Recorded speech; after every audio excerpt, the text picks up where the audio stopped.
Bueno, muy buenas tardes a todos. Primero que todo, agradecerles pues por haber aceptado la invitación que les hicimos a este webinar del día de hoy. Eh, la verdad son temas que para nosotros son muy interesantes, consideramos que son muy prácticos y esperamos que ustedes lo consideren de igual manera. En la parte superior derecha de la pantalla encuentran un icono como con un signo de interrogación. Por ahí pueden ir haciendo las preguntas que vayan considerando pertinentes y al final de la sesión abrimos un espacio para responder algunas preguntas. Eh, Voy a empezar hablándoles un poquito del título. La presentación o el webinar lo titulamos como Impacto económico de los nuevos enfoques de diseño sísmico en muros de concreto. Lo primero que les quiero decir es que en realidad no es que sean unos enfoques nuevos. Se van a dar cuenta pues a lo largo de la presentación que son principios de diseño sísmico básicos que conocemos hace más de 50 años, como lo son el diseño acortante por capacidad, que los elementos no pueden presentar fallas frágiles, y la garantía de los mecanismos de fluencia que hacen que las estructuras se comporten como estamos esperando en el rango no lineal. Eh, Se habla de nuevos porque la norma, especialmente la norma de nosotros, para el caso de muros, no tiene unas metodologías como bien definidas y bien claras que podamos emplear en los diseños prescriptivos que hacemos día a día de edificios de muros. Entonces voy a empezar hablando un poco de cuáles son esos principios básicos de diseño sísmico en muros. Eh, Son principios que conocemos y que se deben de aplicar incluso a la totalidad de elementos que hacen parte del sistema de resistencia sísmica.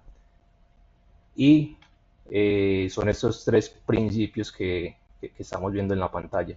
El primero es el mecanismo de fluencia. Cuando hablo del mecanismo de fluencia, me refiero a las zonas donde se debe garantizar esa disipación de energía de los elementos no estructurales, que en el caso de columnas y de vigas en los pórticos los tenemos muy bien identificados.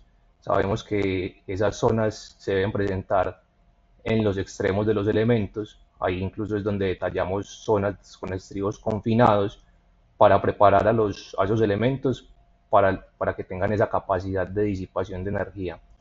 En el caso de los muros, ese mecanismo de fluencia se garantiza detallando que la sección crítica o flexión del muro se presente en determinadas zonas, que es donde se va a presentar esa disipación de energía. Para el caso de muros en voladizo, esto se presenta y se detalla en la base del muro. Para el caso de muros acoplados, estas zonas se detallan en la base del muro y en las vigas de acople, que son las zonas donde se va a concentrar esa disipación de energía. En el webinar de hoy, los resultados que vamos a ver y todo lo que vamos a estar presentando es para el caso de muros en voladizo, muros que no están acoplados. El segundo principio de diseño sísmico que debemos de garantizar en nuestros diseños es garantizar un comportamiento dúctil. Ya tenemos muy bien identificadas esas zonas donde se van a presentar, donde se va a concentrar la fluencia y el comportamiento inelástico de los elementos. Ya yo lo que tengo que garantizar es que efectivamente el refuerzo que yo detalle sea el adecuado para garantizar ese comportamiento inelástico esperado. En el caso de los muros esto se logra con el detallado de los elementos de borde, ¿cierto? Y hay unos principios básicos que podemos tener en cuenta, que es, por ejemplo, mantener esfuerzos a compresión bajos en el elemento. Sabemos pues que los esfuerzos, que los elementos sometidos a cargas de compresión alta presentan una menor ductilidad con respecto a elementos que tienen un menor porcentaje de carga. Y debemos evitar otro tipo de fallas, como fallas por traslapos, para que efectivamente ese refuerzo que detallemos tenga la capacidad de disipar energía. El último principio del que vamos a hablar el día de hoy está relacionado con evitar las fallas frágiles, evitar las fallas acortantes. En el caso de muros, hay hay un comportamiento especial y es algo que, por ejemplo, la norma de nosotros no tiene una metodología muy clara definida con respecto a esto, y es que en el diseño cortante de muros yo tengo que considerar un incremento en el cortante asociado a la capacidad a flexión del muro en la sección crítica, es lo que llamo diseño por capacidad en esta diapositiva, y una amplificación por efectos dinámicos que se presenta propiamente debido al comportamiento dinámico de los muros en ese rango no lineal. Más adelante vamos a profundizar en estos principios y vamos a ver por qué son importantes y cuál es el impacto económico de yo efectivamente hacer un diseño que me garantice estos tres principios. Entonces, para nosotros analizar cuáles son las condiciones normativas y los efectos que estos principios pueden tener en nuestros diseños del día a día, vamos a empezar viendo la norma de nosotros, la NSR 10, que dice con respecto a cada uno de esos principios. Lo primero es que con respecto al mecanismo de fluencia o a esa garantía de que la sección crítica efectivamente se presente en la base del muro, la norma no dice mucho. Tiene dos textos que son dos oraciones que son las que estoy resaltando en rojo, que están en la parte de requisitos sísmicos para muros, ¿cierto? Y nos dice que los muros se deben diseñar para tener una única sección crítica para flexión y carga axial, ¿cierto? Y en el comentario nos dice que la respuesta inelástica del muro está dominada por la flexión de esa sección crítica y que el muro debe diseñarse para garantizar esta condición. Entonces, la primera pregunta que nos surge es ¿por qué la NSR 10 nos indica que debemos de garantizar esta condición? Lo segundo es cómo podemos garantizar que efectivamente estamos cumpliendo con esta condición. Y lo tercero es si nuestros diseños realmente están garantizando esta condición. Con respecto al comportamiento dúctil, la norma sí es muy clara, tiene unas metodologías muy bien definidas para el detallado de los elementos de borde, nos presenta la alternativa de detallado por esfuerzos y la alternativa por desplazamientos, y entonces cuando tenemos estas dos opciones nos surge la pregunta de cuál es la diferencia entre ambas metodologías, cómo sé yo cuál metodología elegir y elegir una metodología u otra, qué impacto económico tiene en nuestro diseño. El último principio relacionado con evitar las fallas frágiles por cortante. Para el caso de nosotros vemos que la norma no tiene una metodología muy bien definida como lo tiene por ejemplo para el caso de vigas y columnas, que en vigas DMO nos dice que podemos diseñar para 2 veces el sismo o para el cortante asociado al desarrollo de la capacidad a flexión en los extremos de la viga. El caso de columnas es algo similar, pero cuando vamos al caso de muros, en el capítulo de sismo resistencia, vemos que la norma simplemente nos dice que la resistencia cortante se debe, perdón, que el cortante último de diseño simplemente se obtiene del análisis de carga lateral asociado a las combinaciones de carga que nos define la norma. Entonces ahí nos damos cuenta que la norma no nos da ninguna metodología y no nos da ninguna metodología para hacer ese cálculo por capacidad, ¿cierto? Con respecto a esto, entonces cuando vamos y revisamos el capítulo de factores de reducción de resistencia, aquí sí dice algo y es en cierta medida como la norma se protege de que no se está haciendo esa revisión y nos dice que en el caso de muros estructurales, si el elemento no se diseña para resistir el cortante asociado al desarrollo de esa resistencia a flexión, el phi pasa de ser 0.75 a 0.60, que es lo que tenemos resaltado en rojo. La pregunta es si este factor efectivamente sí es suficiente para resistir ese cortante por capacidad asociado al desarrollo de la capacidad de flexión. La última pregunta es cómo podemos evaluar el cortante por capacidad en un muro. El ACI ya tiene el ACI 318 ya tiene una metodología clara y muy bien definida para hacer esa evaluación y es la que vamos a ver en este webinar más adelante. Y por último, si empleamos esa metodología del ACI, ¿cuál sería el impacto en términos de cantidades de refuerzo? Para analizar el impacto de estos principios en nuestros diseños del día a día, lo que hicimos fue analizar tres casos diferentes. El primero es un edificio de muros de 15 niveles que está localizado en zona de amenaza sísmica alta. El segundo también es un edificio DES, pero en zona de amenaza sísmica intermedia, es DES por la altura, es un edificio de 30 niveles. Y el tercer caso es un edificio de muros DMO de 14 niveles en zona de amenaza sísmica intermedia. Estos muros son típicos acá pues en Colombia, vemos que la distribución estructural corresponde a una distribución típica del sistema de muros industrializados. Aquí hay una planta el caso de muros de 15 niveles, en total en planta hay 53 muros, y para el caso de muros de 30 niveles en planta hay 43 muros. Los tres casos que analizamos corresponden a lo que nosotros conocemos como sistema de muros industrializados, que es muy usado acá en el país. ¿Qué condiciones analizamos entonces para cada uno de estos casos? El primer diseño que hicimos fue un diseño convencional, cumpliendo los requisitos mínimos de la NSR 10. Esto quiere decir utilizando el factor de reducción de resistencia de 0.6 acortante y no preocupándome mucho por ese enunciado de la NSR 10 que me dice que hay que garantizar una sección crítica en la base del muro. El segundo diseño lo hicimos garantizando el mecanismo de fluencia, o sea que la sección crítica efectivamente se presente en la base del muro. Más adelante vamos a ver qué metodología implementamos. El tercer caso, lo que hicimos fue hacer el diseño cumpliendo los estándares de diseño a corte de la CI 31819. Y el cuarto caso lo hicimos garantizando las condiciones 2 y 3, el diseño a corte por capacidad y el diseño garantizando la sección crítica. Vamos a vamos a empezar viendo de forma general cuál fue el impacto en costos y en materiales de hacer estos análisis. Estos resultados que vamos a ver son un promedio de los tres casos que analizamos, ¿cierto? Y entonces, la gráfica que estamos viendo nos presenta diseños donde yo estoy garantizando en uno el mecanismo de fluencia, que es la barra verde, en uno garantizando evitar fallas acortantes, empleando la metodología de la CI, que es la barra azul, perdón, la barra naranja.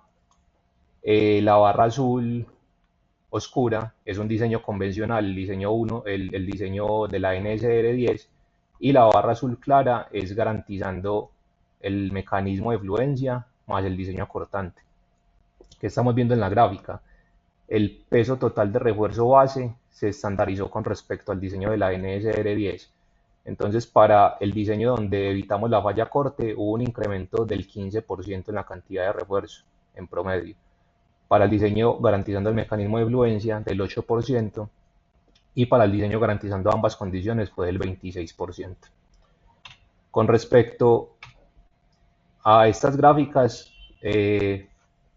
podemos concluir de forma muy preliminar que nos está faltando diseño a corte. Si empleamos esos refuerzo a corte, si empleamos esos requisitos de diseño de la CI 318-19. Con respecto al comportamiento dúctil, lo que hicimos fue comparar un diseño empleando la metodología de elementos de borde por desplazamientos, que es la barra azul, y es el peso base para esta barra que estamos viendo, y un diseño empleando la metodología de esfuerzos, que es la barra naranja. En este caso, vimos que se pueden presentar incrementos de hasta el 75% en la cantidad del refuerzo, para el caso de muros DES. Para entender un poco, antes de pasar a las metodologías que empleamos para estos análisis, para entender un poco por qué empleamos las metodologías, voy a explicar un poco de cuál es el comportamiento dinámico de los muros en en esos rangos no lineales. Entonces, ¿qué pasa? La gráfica que estamos viendo nos representa el diagrama de momentos y de cortante en altura para diferentes casos. El primer caso, que es la línea punteada, perdón, la línea continua, esta línea que estamos viendo acá, es un análisis modal espectral convencional. Los casos que están marcados como IR corresponden a análisis no lineales, donde lo que se hizo fue emplear señales sísmicas que representaran, por ejemplo, en el punto 5 un 50% del sismo de diseño de la norma. En el caso en el 2 sería dos veces el sismo de diseño de la norma. Eso era para ver cómo iba evaluando el comportamiento del muro a medida que se iba incursionando más en el rango no lineal. Entonces, podemos ver que para cargas bajas, el muro se comporta en el rango no lineal. Hay una distribución similar a la que tenemos para el análisis modal espectral convencional, pero a medida que el muro va llegando a su capacidad aquí en la base, a la capacidad de flexión, empiezan a haber unos comportamientos y unos incrementos en los momentos y en los cortantes.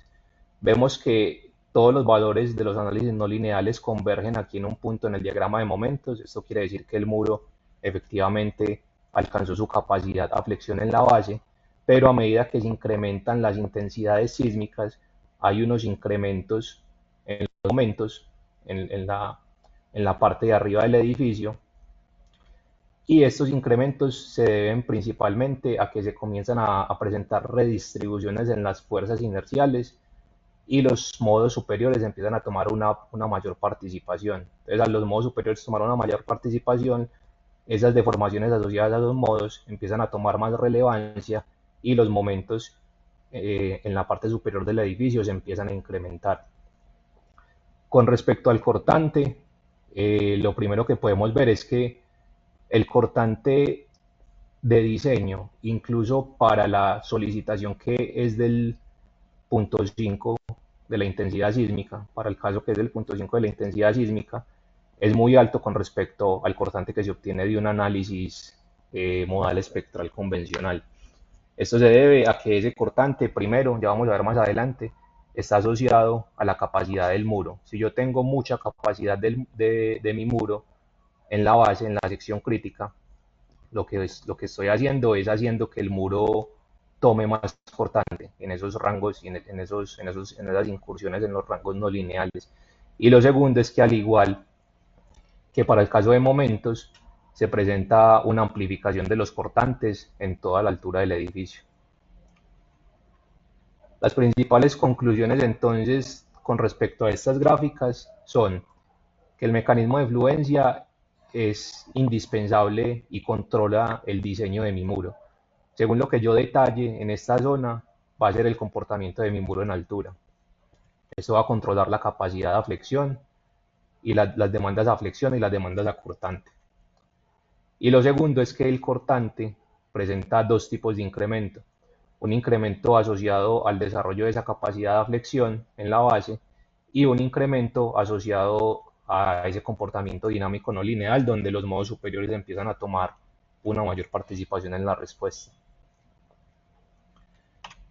Ya vamos a pasar a ver cuáles fueron las metodologías que nosotros utilizamos en esta evaluación.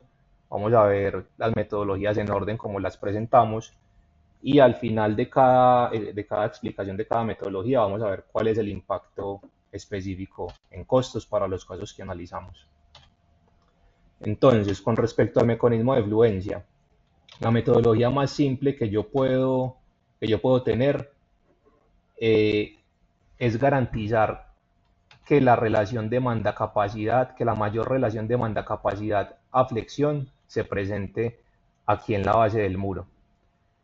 O sea, si yo aquí en la base del muro tengo una relación demanda-capacidad de 0.9 por ningún motivo, en los niveles superiores yo debería de tener una relación demanda-capacidad mayor a 0.9. Lo ideal sería que esa relación demanda-capacidad en la base del muro esté muy cerquita a 1 para evitar esos incrementos en el cortante grandes asociados a esa relación de capacidad. ¿Esto qué puede implicar? Puede implicar entonces incrementar el refuerzo en los niveles superiores para yo garantizar una relación demanda-capacidad mayor y puede incrementar, por decirlo de alguna forma, debilitar el muro en la base para que efectivamente la articulación plástica se presente en esa zona.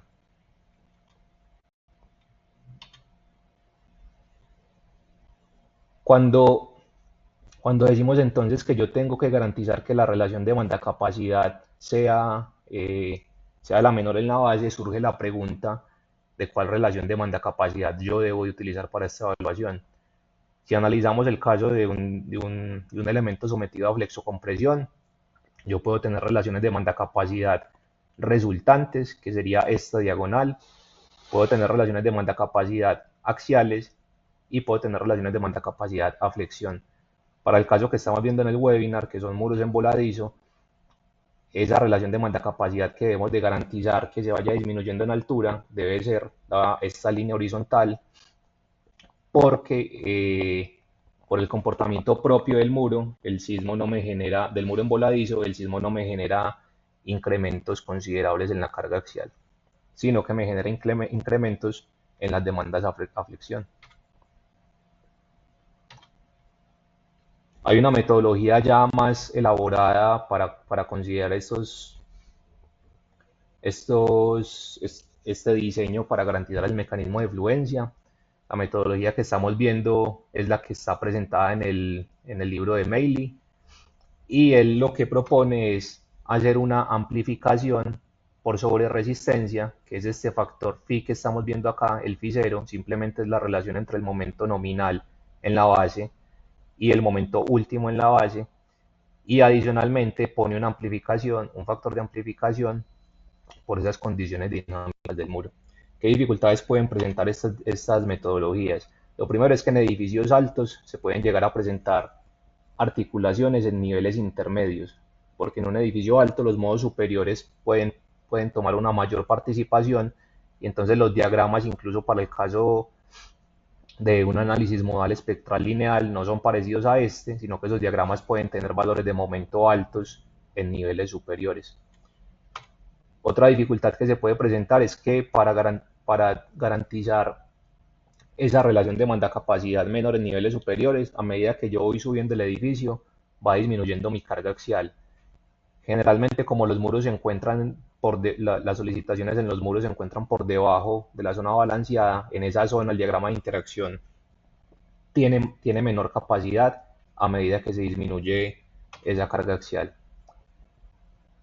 Y la tercera dificultad que se puede presentar es que los detalles de elementos de borde pueden incrementar considerablemente esa capacidad en la base del muro. Yo puedo tener un muro donde, digamos, por solicitaciones a flexocompresión necesito la cuantía mínima, pero requiere el detallado de elemento de borde, y ese detallado de elemento de borde hace que tenga que poner más refuerzo en las esquinas y se incremente considerablemente mi capacidad.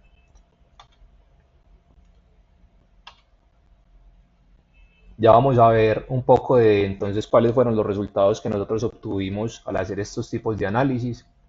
En el primer caso, que es el edificio desde 15 niveles, obtuvimos un incremento en el refuerzo vertical del 10%, como era de esperarse. La capacidad de flexocompresión la domina es este refuerzo. En el horizontal no hay razón para que haya un incremento. En los estribos se presenta un incremento porque al aumentar refuerzo en los niveles superiores, se pueden llegar a generar esas zonas de concentración de refuerzo que me exigen poner esos estribos mínimos que me obliga la norma cuando hay concentraciones mayores al 0.67%. En total, esto representa un incremento del 7% en el refuerzo total del proyecto. En realidad no es un incremento tan grande.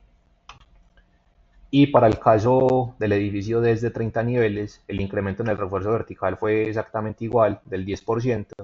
Hay un incremento mayor en los estribos. Esto se debe a que este edificio, en este caso, por esos efectos de los modos superiores, tenía demandas a momento ya altas de por sí del análisis modal espectral en los niveles superiores.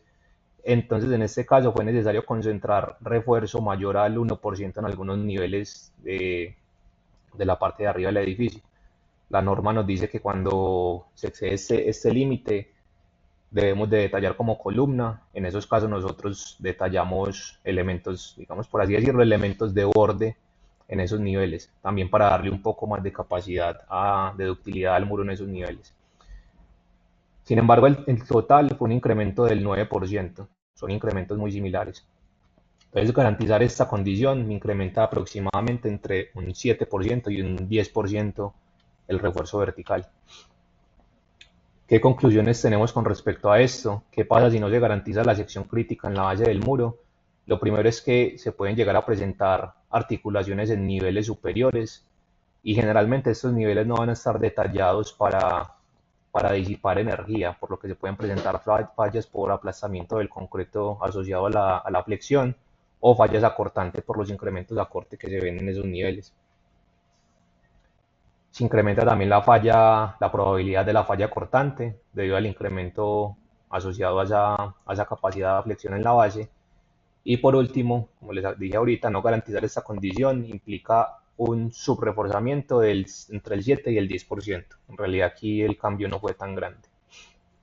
Con respecto al diseño acortante, eh, voy a hablar un poco de cómo es ese cálculo del corte asociado a la flexión en un muro. La imagen que estamos viendo entonces representa un muro emboladizo, donde la imagen A es una distribución aproximada a las fuerzas inerciales del primer modo. Se puede asumir una distribución triangular o parecida a la fuerza horizontal equivalente.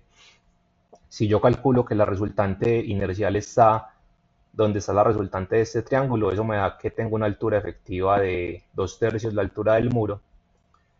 Y si hago equilibrio entre este resultante de fuerzas inerciales, el cortante basal y el momento por capacidad en la base del muro, la resistencia a flexión, tengo que el corte por capacidad va a ser igual a 1.5 veces la relación entre el momento y la altura. En el caso de los modos superiores, lo que sucede en los modos superiores es que esta resultante de fuerzas inerciales comienza a bajar y entonces si esa resultante de fuerzas inerciales comienza a bajar, el cortante de diseño se empieza a incrementar, porque aquí tengo un brazo más pequeño para generar desequilibrio en el muro. Si asumimos una distribución rectangular, que es algo conservador, entonces tenemos que la altura efectiva está más o menos en la mitad del muro. Esto me genera que el cortante por capacidad va a ser 2 veces esta relación y esto implica un incremento del 33% en el cortante de diseño.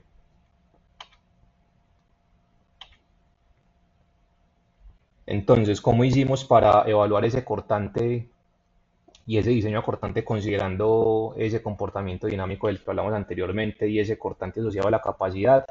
Lo primero es que el ACI tiene una metodología que está basada en lo que propuso Meili, donde se presenta dos factores de incremento. Un primer factor debido a la sobreresistencia a flexión del muro, que es la relación entre el momento resistente, en este caso probable, porque él lo plantea para estructuras con capacidad de disipación especial, y la solicitación a momentos. Y también se presenta un factor de amplificación dinámica. La metodología del ACI 31819 entonces nos queda que ese diseño cortante es igual al cortante último calculado por solicitaciones, amplificado por el factor de sobreresistencia y amplificado por el factor de efectos dinámicos. Aquí están las ecuaciones, pues no voy a entrar en mucho detalle. Lo que sí les quiero que les quede como presente es que esto nos puede dar, si yo tengo un muro donde tengo mucha sobreresistencia, este factor de sobreresistencia puede ser muy grande, ¿cierto? Entonces el ACI me limita a que no es necesario que yo diseñe para cortantes superiores a 3 veces ese cortante último. Y adicionalmente, también hay un límite en el factor de amplificación por efectos dinámicos que está en 1.8. Eso es para edificios de más de 12 pisos. Si yo tengo en cuenta esos dos límites, llego que al final el cortante de diseño está variando entre 2.70 veces y 3 veces el cortante último. Esto implica, ya aquí de entrada estamos viendo que la NSR10 hay un delta y hay un defecto y una diferencia entre esos cortantes de diseño. ¿Cuál fue el impacto económico cuando hicimos los diseños considerando el diseño la metodología que plantea el ACI? Como es de esperarse, el incremento grande está en el refuerzo horizontal. Este que estamos viendo es el caso 1, hay un incremento en el refuerzo horizontal del 55%, en el vertical del 7%. En el vertical se debe principalmente a que zonas donde yo podía poner refuerzo mínimo del C14, que son las cuantías de 002 y 0020, ya no lo puedo poner porque tengo un cortante mayor. En estribos no hay incremento y hay un incremento total del 18%. Se puede ver pues que el incremento en el refuerzo horizontal es grande, pero si se mira el total del edificio, no es tanto. En el caso del edificio más grande, los incrementos son más pequeños. En el horizontal del 23%, estribos 2%, vertical 1% y un incremento total del 7%. ¿Qué conclusiones hay para esto del cortante por capacidad? Pues tenemos es que si no se realiza un diseño considerando esas condiciones de amplificación por capacidad y por amplificación dinámica, se incrementan las probabilidades de falla cortante en todos los niveles. En la gráfica que les mostré al principio veíamos que ese cortante se incrementaba casi que en toda la altura del edificio. No garantizar esta condición implica que estamos subreforzando la estructura hasta el 56% para el caso de cortante, y tenemos que tener pues muy presente que las fallas acortantes son fallas abruptas, son fallas frágiles que me pueden generar mecanismos de colapso. Para el caso de elementos de borde, entonces hay dos metodologías que nos habla la norma. La primera es la metodología por desplazamientos.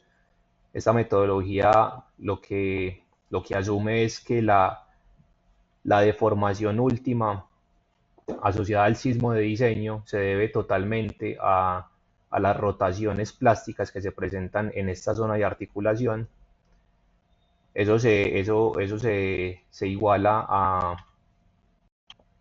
a la ecuación de compatibilidad de deformaciones, que ya la vamos a ver aquí en pantalla. Entonces tengo que la rotación plástica es la relación entre, si asumo que esa deformación en la parte de arriba del muro se debe netamente a la rotación plástica, tengo que la rotación plástica es la relación entre ese desplazamiento y la altura del muro.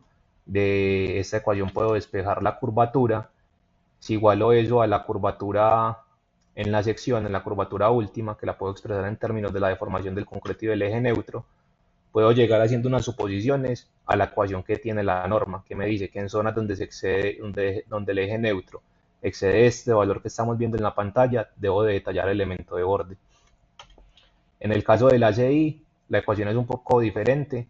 En el ACI aparece un coeficiente de 1.50. Este coeficiente se debe a que el ACI considera que ese desplazamiento de diseño debe ser el asociado al MC, al sismo máximo considerado. Adicionalmente hay unos límites en la relación, por así decirlo, de rigidez, la relación entre el desplazamiento y la altura del muro, que esos límites se imponen para brindar una ductilidad mínima en estructuras que ya de por sí son muy rígidas. El caso del método de esfuerzos, eh, lo que busca este método es proveer de confinamiento al concreto en zonas donde los esfuerzos de compresión exceden determinados límites, el 20% de F'C para estructuras DES y muros de la ACI, y el 30% para estructuras DMO. Para calcular esos esfuerzos simplemente se emplea esta ecuación de esfuerzos combinados, esfuerzo asociado a la carga axial y esfuerzo asociado a los momentos flectores. Esta metodología, la misma norma nos dice que es una metodología conservadora, busca proteger esas zonas con alta compresión, y es conservadora porque no deriva directamente de los requisitos de ductilidad y de deformación inelástica en el muro. Igual la metodología de esfuerzos se presenta en la norma porque hay casos donde esas suposiciones que hacemos para la metodología de desplazamientos no aplican estrictamente. ¿Qué encontramos entre las diferencias de los elementos de borde diseñados por esfuerzos y desplazamientos? Para el caso de la estructura DES, encontramos que los estribos incrementan en un 233%, es un incremento importante.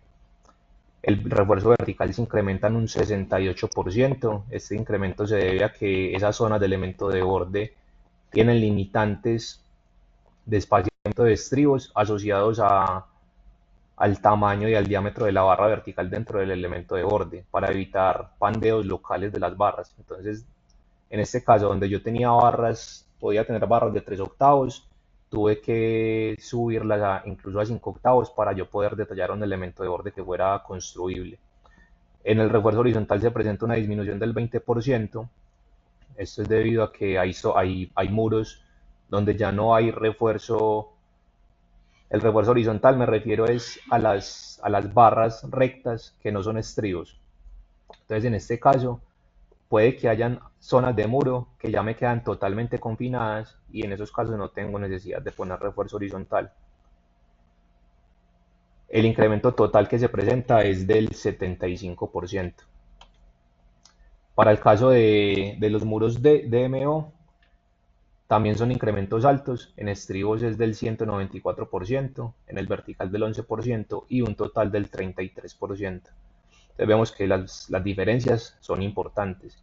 Adicionalmente, estas diferencias también indirectamente nos están hablando de los costos asociados a la construcción del edificio. En un diseño donde yo tenga más estribos, ese edificio va a ser más, va a tener más dificultades constructivas, porque los estribos son un poco más complicados de detallarlos y de ubicarlos en la obra que si tuviera simplemente barras rectas con ganchos en los extremos.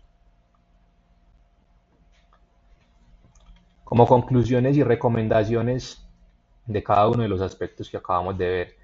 Para los elementos de borde, vimos que la metodología por desplazamientos es más aproximada a ese comportamiento del muro en el rango no lineal. Entonces, siempre que sea posible, lo ideal sería utilizarla, porque representa mejor ese comportamiento. Está esperando preparar al muro para que tenga la capacidad de asumir esas deformaciones y esas demandas de ductilidad impuestas por el sismo de diseño. Vemos que la metodología de esfuerzos puede incrementar hasta 1.80 veces la cantidad total de refuerzo. Hay casos donde incluso el incremento podría ser menor. Hay incrementos en la cantidad de estribos muy importante, que eso hace que la dificultad constructiva aumente y se incrementen los costos indirectos del proyecto. Como recomendaciones para los elementos de borde, yo puedo tener un elemento de borde con los estribos muy cerquita, muy bien detallado, cumpliendo todos los requisitos de la norma, pero si mi muro es muy delgado, se me puede pandear. Si tengo una relación de esbeltez muy pequeña, se me pueden presentar fallas como la que estamos viendo en la imagen, la de la derecha, que es una falla por pandeo. Esta falla que estamos viendo acá ya es una falla más asociada al confinamiento, donde lo que pasó fue que se pandearon las barras ya localmente por no tener un confinamiento adecuado. Para evitar fallas por pandeo local, el AGI recomienda un espesor mínimo de un 16avo de la altura libre en los casos donde se necesite elemento de borde y no se recomiendan espesores menores a 20 centímetros porque incrementan la posibilidad de aumento y adicionalmente también dificultan la construcción. Otra recomendación sería dimensionar los muros para tener niveles de compresión bajos, preferiblemente valores de carga axial por debajo de la carga balanceada para que las secciones estén controladas por tracción y no por compresión.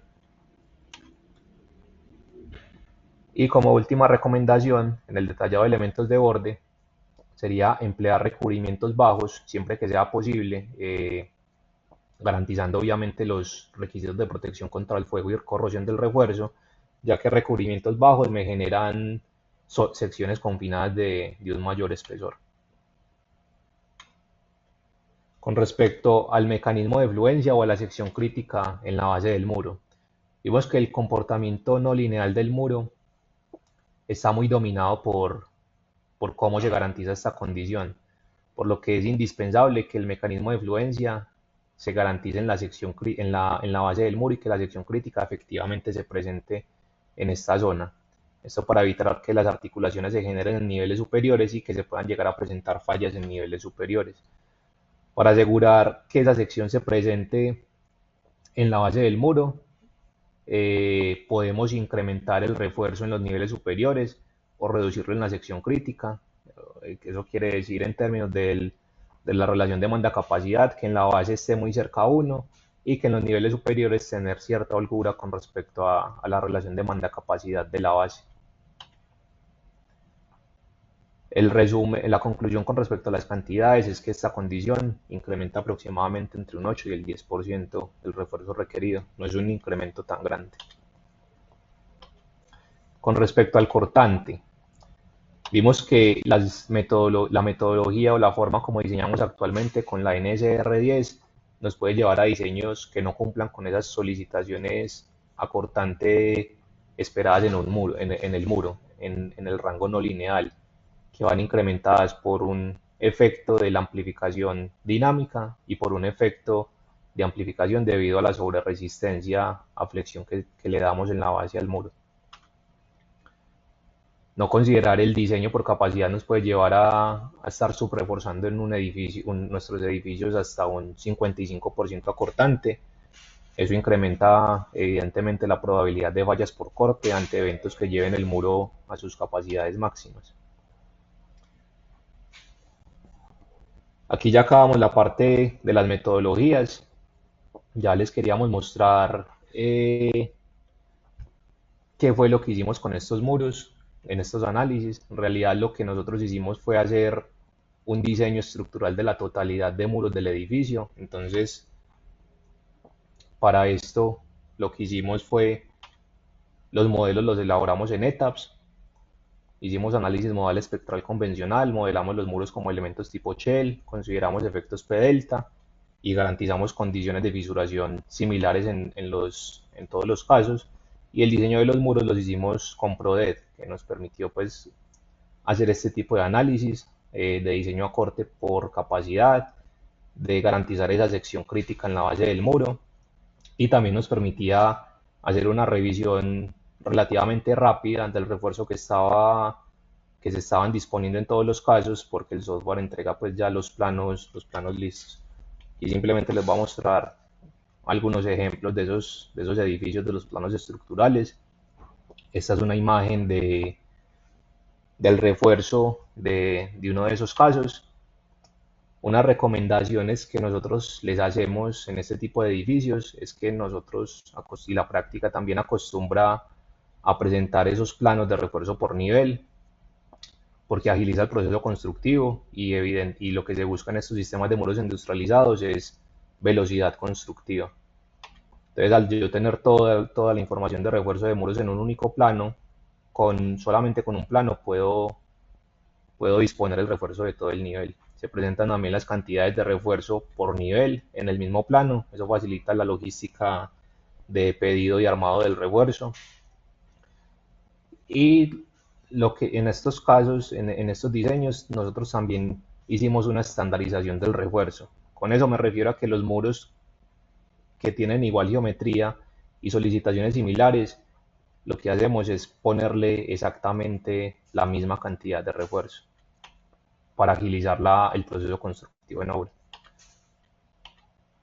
Los detalles de elementos de borde que genera el programa nos permitían revisar que efectivamente todo se estuviera detallando como quisiéramos que se detallara. Aquí estamos viendo un ejemplo de esos detalles. Y las memorias de cálculo estaban muy asociadas pues a esas revisiones que queríamos hacer. Aquí por ejemplo estamos viendo unas memorias de cálculo a flexocompresión, están los diagramas de interacción 3D, también diagramas de interacción cortes en los ejes P y M y MX y una tabla con el resumen de las relaciones de demanda-capacidad del muro. En el caso de los elementos de borde, esto es un ejemplito de las memorias de elemento de borde por desplazamientos. Se presentan todos los parámetros normativos, la máxima profundidad del eje neutro, longitud requerida, altura del elemento de borde y la evaluación de la ecuación C2111, que es la que me dice si requiero un elemento de borde. En el cortante también se presentan unas memorias muy detalladas que nos permitían ver que efectivamente las cosas sí se estuvieran detallando como queríamos que quedaran y con esas capacidades que nosotros estábamos buscando. Y adicionalmente el programa presenta esta tablita de relaciones demanda-capacidad a momento para las combinaciones con carga sísmica. Estas relaciones de manda capacidad eran las que buscábamos que se fueran reduciendo en altura. Con respecto a esto, en la tabla estamos viendo que algunos casos no se garantizó esta condición. Esto es porque son muros que ya contaban con el refuerzo mínimo y son muros que considerábamos que no eran, que no tenían una gran participación en la respuesta sísmica del edificio. Son muros pequeños que simplemente están más que todo detallados para ayudarle al edificio con las cargas verticales. Eso es todo. Muchas gracias pues por la atención prestada en este tiempo. Voy a pasar a revisar las preguntas que me han realizado. También aprovechen para hacer preguntas si se les fueron ocurriendo. Voy a ir en orden. Lo primero que me preguntan es el ingeniero Luis Carlos, ¿cuál de las metodologías analizadas es la recomendada a utilizar? NSR10, ACI 31819, Meili. Ingeniero, nosotros lo que hicimos para el caso del cortante fue emplear la metodología de la ACI 31819. Esto pues porque ya es una metodología que ya está publicada en un estándar internacional, ya está muy validada y funciona bien. Si les funciona bien, pues funciona bien y se pueden garantizar buenos diseños con este caso. No sé si respondí tu pregunta. Para el caso de la garantía de la sección crítica única en la base, utilizamos la metodología de hacer reducción de la relación demanda-capacidad en altura.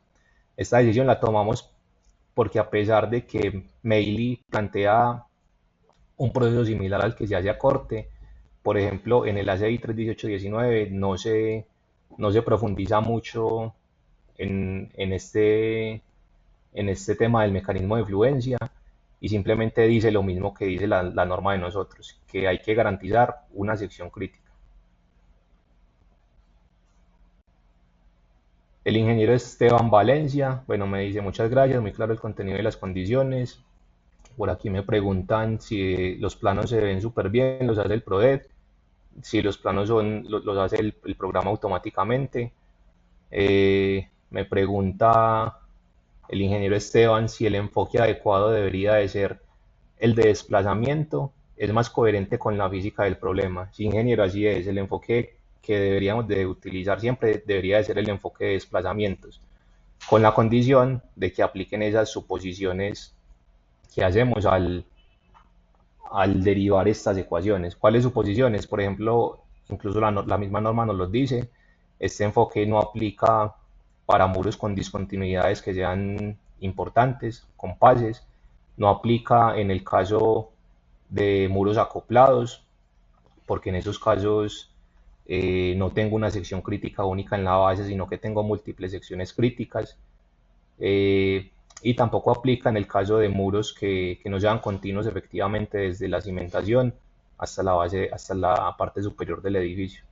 Eso tampoco quiere decir pues que si tengo un muro que tengo una reducción en su longitud para conformar unas cubiertas técnicas, no lo voy a detallar con este enfoque por esa condición que se presenta únicamente en un nivel que simplemente está soportando la cubierta técnica, por ejemplo, de los ascensores o de las escaleras.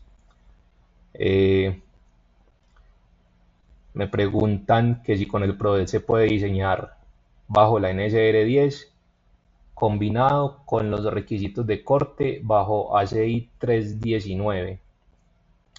Sí, sí es posible. En este caso, por ejemplo, lo que nosotros hicimos fue precisamente eso que nos estás diciendo. Las ecuaciones de capacidad igual son muy similares, las de capacidad acortante y capacidad acortante del concreto y del acero. Utilizamos las de la NSR10, pero para las solicitaciones acortantes las amplificamos según los requisitos de la CI 31819. Por aquí veo otra. Me preguntan si ofrece el PRODET al usuario la capacidad de seleccionar cómo proteger o garantizar la sección única de fluencia. En este caso, lo que hace el PRODE es emplear el enfoque de reducción en la relación demanda-capacidad. Entonces yo le puedo indicar al PRODE que efectivamente garantice que la relación demanda-capacidad sea la menor en la base del edificio, o le puedo decir que no garantice eso y que simplemente diseñe para las solicitaciones a flexocompresión en el muro.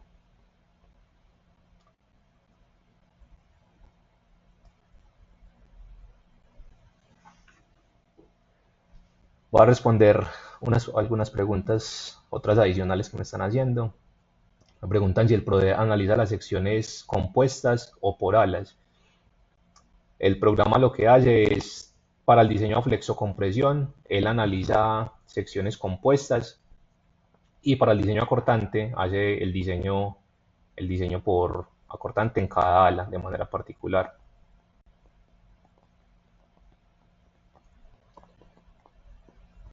Por aquí me hacen otra pregunta: si para un par de muros acoplados logro determinar la carga axial mediante el límite de capacidad de vigas de acople, ¿puedo usar la metodología de desplazamientos para el confinamiento? ¿Qué precauciones debo de tener en este caso? El, lo ideal, si nos vamos a lo estricto de la norma, no se podría utilizar, porque generalmente en un muro de acople esas secciones críticas se presentan en la base del muro, pero también se presentan en las vigas de acople, y puede que se presente, si es una viga de acople, un, uno de estos outriggers que son grandes, puede que se presente también en el muro, en la parte superior. Entonces, si esas condiciones llegan a presentar, en teoría no podría utilizar la metodología de desplazamientos.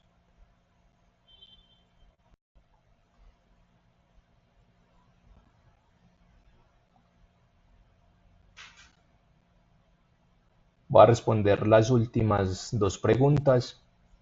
Me pregunta la ingeniera Juliana qué información requiere el PRODET para hacer el cálculo y detallamiento de refuerzo en planos. El programa simplemente necesita el modelo estructural de ETABS, de MIDAS, del software de análisis, que es desde el cual él toma las solicitaciones de diseño, y necesita algunos archivos adicionales donde se le indican, algunos archivos CAD donde se le indican cuáles son la geometría de los muros, y un archivo donde se definen cuáles son los parámetros de diseño que se van a tener en cuenta.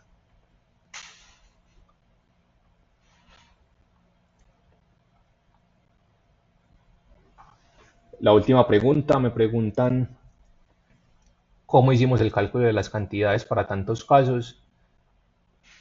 El programa de diseño que utilizamos entregaba automáticamente, como les mostré, un resumen de cantidades por piso, y así como entrega un resumen de cantidades por piso, entrega un resumen total de cantidades. Entonces era relativamente fácil hacer ese cálculo.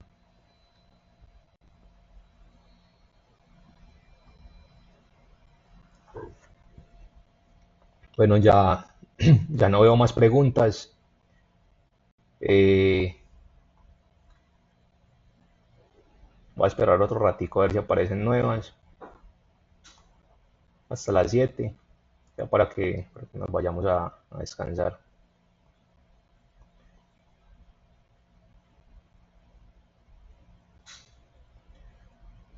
Me sale una pregunta adicional, me preguntan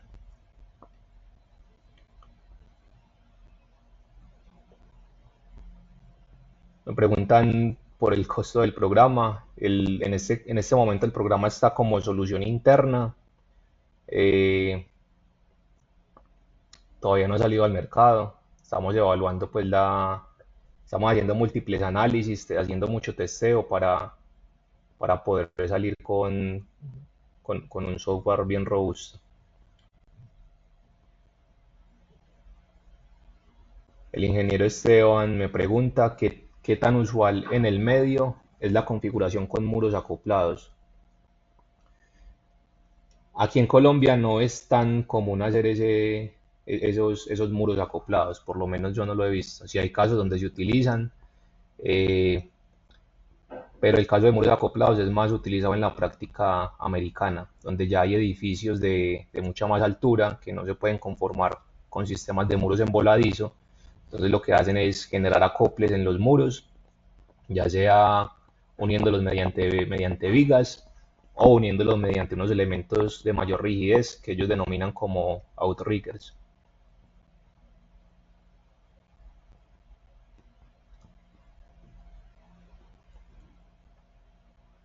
El ingeniero Miguel me pregunta cómo proponerle al cliente utilizar una metodología diferente a la normativa, en el caso de utilizar criterios de ACI 31819 con respecto a NSR 10. Ese es un tema un poco complicado. Como ingenieros y viendo el estado del arte actual y lo que conocemos como muros, debería de ser algo que ya deberíamos de estar haciendo. El problema ya viene que la NSR 10 no lo exige, pero también hay que tener presente que es que la NSR 10 son un compendio de requisitos mínimos, entonces ya es a criterio como de cada diseñador ver si se va por la metodología convencional de la NSR 10 o si utiliza estas metodologías nuevas de la ACI 31819. Eh, de mi parte, deberíamos de aplicar siempre lo último que esté en el estado del arte actual de los elementos que estamos diseñando, y en este caso sería emplear esa metodología de la CI 31819.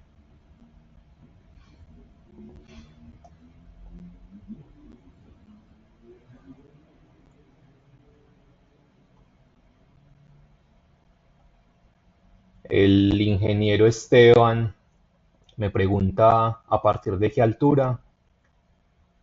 Me imagino que me estás haciendo la pregunta de a partir de qué altura se utilizan los sistemas de muros acoplados.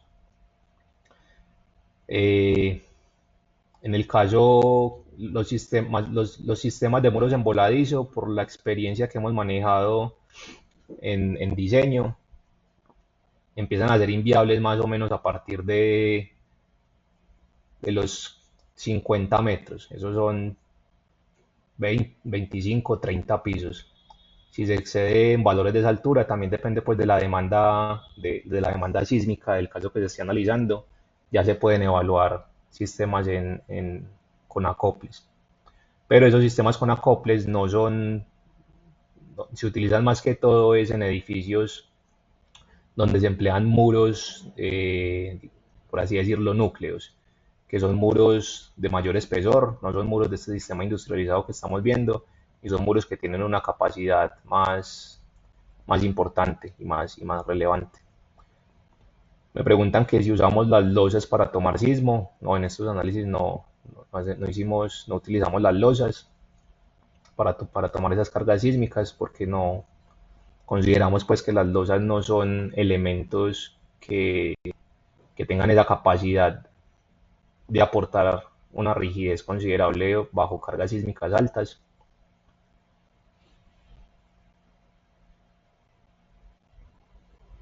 Y listo, voy a dejar aquí por el momento. Muchas gracias a todos por asistir al webinar. Esperamos pues que sí que haya sido de su interés, que haya cumplido con las expectativas. Dentro de poco vamos a estar subiendo el video para que quiera repasarlo, vuelva y lo vea, pueda ver las metodologías de forma más calmada. Vamos a compartir la presentación, y si tienen dudas nos las pueden escribir al correo del que les enviamos la invitación del webinar. Muchas gracias, hasta luego.